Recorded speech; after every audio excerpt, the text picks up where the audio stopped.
আমার আপনার নবীজির প্রতি যখন ওহী নাযিল হয়, হিরা গুহায় আল্লাহর রাসূল যখন ধ্যানমগ্ন অবস্থায় ছিলেন 40টা দিন, কয়দিন 40 দিন পরে যখন আল্লাহ তাআলা তার নবীর প্রতি ওহী নাযিল করলেন, সর্বপ্রথম হয়েছিল ইকরা বিসমি রাব্বিকাল্লাযী খালাক খালাকাল ইনসানা মিন আলাক ইকরা ওয়া রাব্বুকাল আকরাম الذي علم بالقلم আল্লাহু আকবার। সর্বপ্রথম ওহী নাযিল করলেন আল্লাহ তাআলা সূরাতুল আলাকের 5টা আয়াত কারিমা আল্লাহ তাআলা নাযিল করে দিলেন। আল্লাহ তাআলা বলেন, ইকরা পড়ুন বিসমি রাব্বিকাল্লাযী খালাক, যিনি আপনাকে সৃষ্টি করেছেন। পড়ুন আপনার প্রভুর নামে, যিনি আপনাকে সৃষ্টি করেছেন। শুনার মুসলমান ভাইরা আমার, আমি যে কথা আপনাদেরকে বলতেছিলাম, আল্লাহ তাআলা সূরা আলাকের 5টা আয়াতে কারিমা সর্বপ্রথম ওহী নাযিল করে দিলেন। নাযিল করার পর আমার আপনার নবীজি যখন কাঁপতে কাঁপতে আপনার জ্বর চলে আসলো, শরীরটা অসুস্থ হয়ে গেল, নবীজি তখন বাড়ির দিকে চলে যায়। সূরাতুল আলাকের 5টা আয়াতে কারিমা নাযিল হওয়ার পর নবীজি যখন বাড়িতে যায়, বাড়িতে যাওয়ার পরে নবীজির অসুস্থ অবস্থায় রয়েছে, জ্বর চলে এসেছে, শরীর প্রকম্পিত হচ্ছে। আবার আপনার নবীজি ডাক দেয়া বলছেন, জামিলুনি জামিলুনি, আমাকে বস্ত্রাবৃত করে দাও, আমাকে বস্ত্রাবৃত করে দাও। মা খাদিজাকে এই কথা বলার সঙ্গে সঙ্গে আমার আপনার মা উম্মাহাতুল মুমিনিন মা খাদিজা আল্লাহ রাসূলকে বস্ত্রাবৃত করে দিলেন। আল্লাহ রাসূল ডাক দেয়া বলেন, খাদিজা, আল্লাহ তাআলা আমাকে আমার উপর ওহী নাযিল করেছেন, আল্লাহ তাআলা আমাকে মনোনীত করেছেন পয়গম্বর হিসেবে, আমার উপর ওহী নাযিল হয়েছে। যখন আল্লাহ রাসূলের ঘটনাটা খুলে বললেন, ঘটনাটা খুলে বলার পর মা খাদিজা ডাক দিয়ে বললেন, ওগো আমার প্রাণের স্বামী, আপনি এতিমদের মাথায় হাত বুলিয়ে দেন, আপনি সদা সর্বদা সত্য কথা বলেন, আপনি হক মানুষের আদায় করে থাকেন, আপনি সামাজিক উন্নয়নমূলক কাজ করেন, আপনাকে জেন ধরতে পারে না, জেন ধরতে পারে না, এটা নিশ্চয় আল্লাহ তাআলার ঐশী বাণী। একজন স্ত্রী হওয়ার পরেও কত সুন্দরভাবে মা খাদিজা আমার আপনার নবীকে সাহায্য করতেন, সহযোগিতা করতেন এবং সাহস দিতেন, তাকে সাহসের আঞ্জাম কিন্তু আমার মা খাদিজা দিতেন। এবার আল্লাহ রাসূল আমার নবীজি 40 বছর বয়সে নবুয়ত প্রকাশ পেয়ে গেল। আল্লাহ রাসূলের 40 বছর যখন বয়স, তখন নবুয়ত প্রকাশ পেয়ে গেল। সূরাতুল আলাকের 5টা আয়াত কারিমা নাযিল হলেন। মা খাদিজাকে বললেন, খাদিজা এই ঘটনা। খাদিজা বললেন, যে কথা আমি বলতেছিলাম।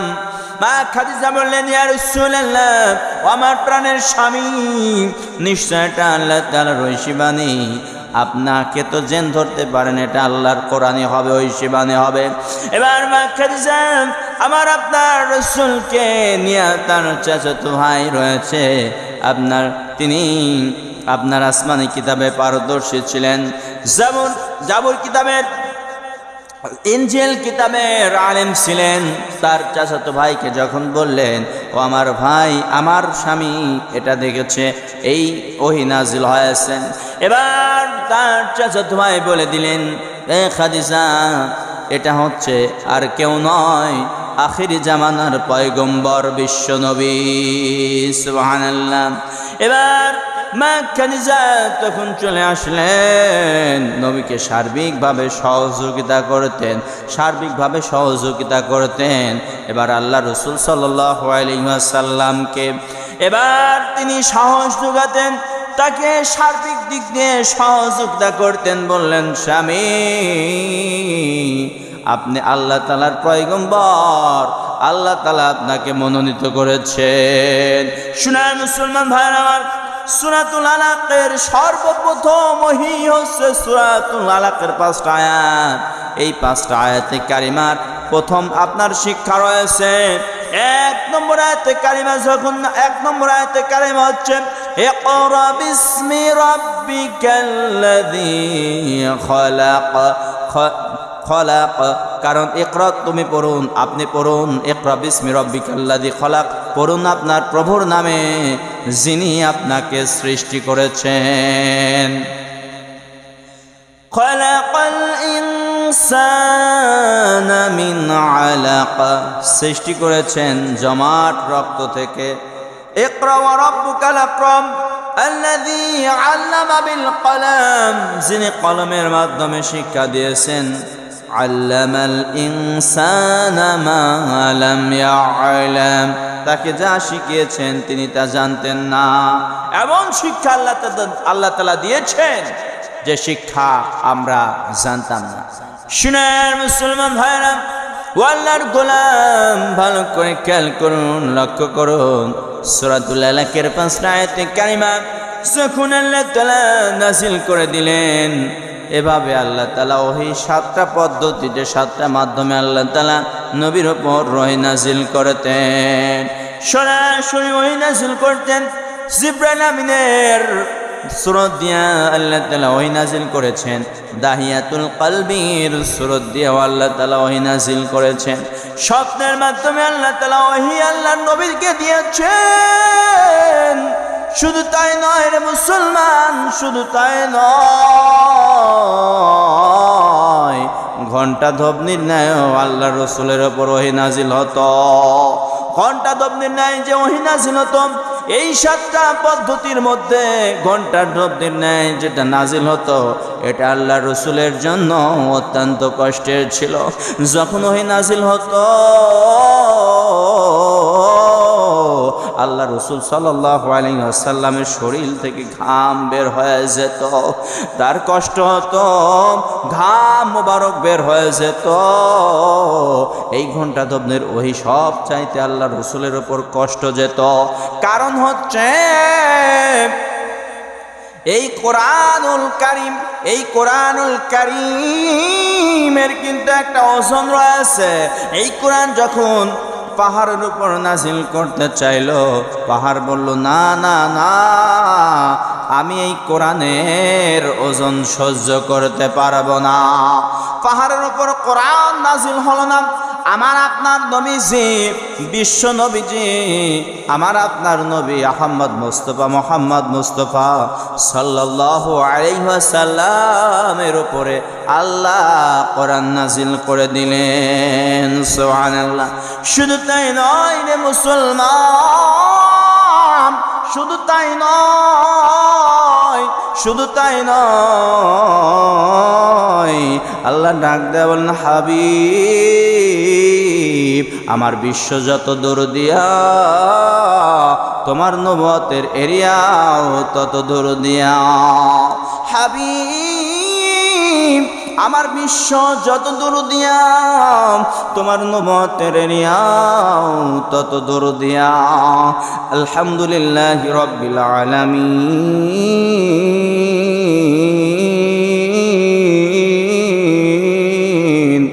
আল্লাহ তাআলা বললেন, হাবিব, আমি হচ্ছে রব্বিল আলামিন। ওয়া মা আরসালনাকা ইল্লা রাহমাতাল লিল আলামিন। হাবিব, আমি হচ্ছে রব্বুল আলামিন, আর আপনি হচ্ছে রহমাতুল লিল আলামিন। লা ইলাহা ইল্লাল্লাহ 12টি অক্ষর, মুহাম্মাদুর রাসূলুল্লাহ 12টি অক্ষর। কথা বলেন ঠিক কিনা? দিন 12 ঘন্টা, রাত 12 ঘন্টা, দিন 12 ঘন্টা, রাত 12 ঘন্টা। লা ইলাহা ইল্লাল্লাহ 12টা অক্ষর, মুহাম্মাদুর রাসূলুল্লাহ 12টি অক্ষর। তাহলে কত সুন্দর মিল, কত সুন্দর যোগ ছিল। আল্লাহর নবীকে আল্লাহ তাআলা কত ভালোবেসেছেন, কথা বলেন ঠিক কিনা? এই জন্য মুসলমান ভাই, আল্লাহর গোলামেরা ভালো করে লক্ষ্য করুন, খেয়াল করুন, আমার আপনার নবীকে আল্লাহ তাআলা কত ভালোবাসে, কত মহব্বত করে। কিয়ামতের ময়দানে আল্লাহ তাআলা যখন বিচারের আসনে থাকবে, আলাইসাল্লাহু বিআহকামিল হাকিমিন,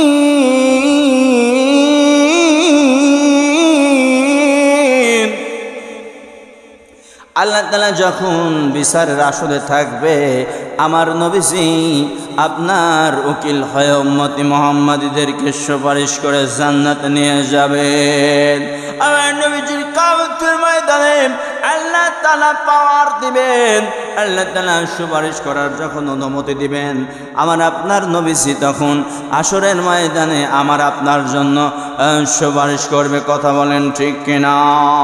শুধুমাত্র কেবলমাত্র আল্লাহ তাআলার নবীজির আনুগত্য করতে হবে। নবীজির আদর্শ যদি আমরা মেনে নেই, নবীজিকে মহব্বত করি, নবীজির আদর্শ যদি মেনে নেই, তাহলে আল্লাহ রাব্বুল আলামিন আমাদেরকে কবুল করবে।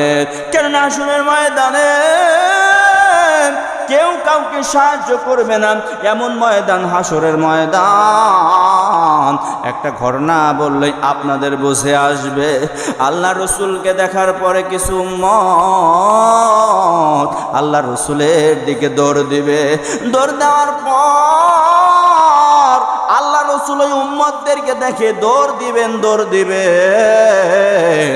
এবার রসুল আর উম্মতের মাঝখানে, এবার উম্মত আর রসুলের মাঝখানে আল্লাহ তাআলা ফেরেশতাদের মাধ্যমে পর্দা ফেলে দিবেন।